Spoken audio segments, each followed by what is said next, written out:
Hello everybody, welcome to this video. I hope you're enjoying my series on English language. Do check out the playlist if you haven't done so already. In this video I want to talk to you about the importance of timing. If you were to ask me what is the number one thing that most students are going to struggle with in the English language exams this year, it would be this: timing. And I really think that timing can make or break you in English language paper 1 and English language paper 2. Let me talk to you about it because I think it's very interesting. These exams are not testing your ability.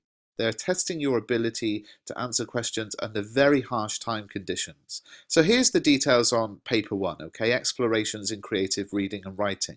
The idea being that you look at a high quality piece of prose fiction and you analyze what makes it so good, and then in the writing question you do a piece of writing yourself which demonstrates the same sort of skills that you've analyzed in questions 1, 2, 3 and 4. Now, just like paper 2, this is a 1 hour 45-minute exam with 80 marks available, broken into a section A with 4 questions and a section B with 1 question. They recommend 15 minutes to read the source material, and that really leaves you with 90 minutes to gain 80 marks. And the biggest thing that I would like to say to you here is that you should be spending about 1 minute per mark available on each question. Now that's really important because in section A in particular, have a look at how the marks are here. Look at where I am on the screen. The marks go 4, 8, 8, 20, and then in section B, 40. Now, I advise you, as the AQA exam board themselves do, to tackle these questions in order, 1, 2, 3, 4, 5. And one of the reasons for that is because the things that you analyse and appreciate and study in questions 1, 2, 3 and 4, you can then go on to demonstrate in your own writing in question 5.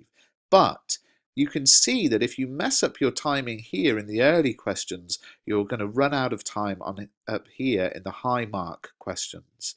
So 1 minute roughly per mark available. So question 1, 5 minutes. Question 2 and 3, 10 minutes each.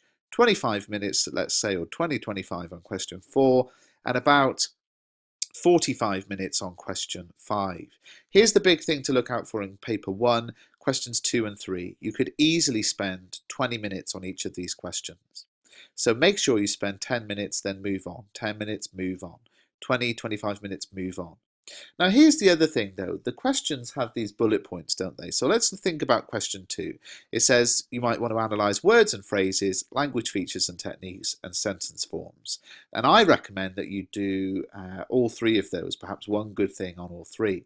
Now you might find that you cannot do that in 10 minutes. You might say, well, in 10 minutes I can only do 2 things. And this is where practice comes into it.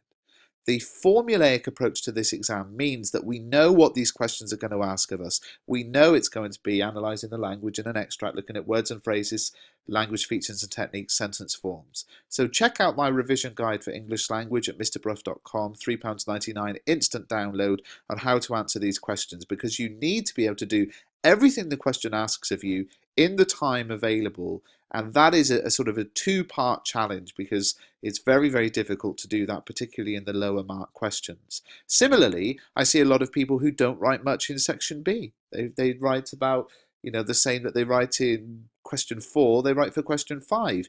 And section B is a question that is requiring much more detailed time from you. 45 minutes, you might want to spend a few minutes planning. You certainly want to spend 5 minutes going over your answer at the end because a third of the marks are for spelling, punctuation and grammar, but you've got to write a more detailed answer there than you would, of course, in questions 1 or 2 or 3 or 4. Paper 2 is the same sort of thing, writers' viewpoints and perspectives. What is it? It's 2 sources from different centuries, non-fiction now, looking at how writers present their viewpoints on a topic. The topic will be something that is relevant to young people and something that has changed over time.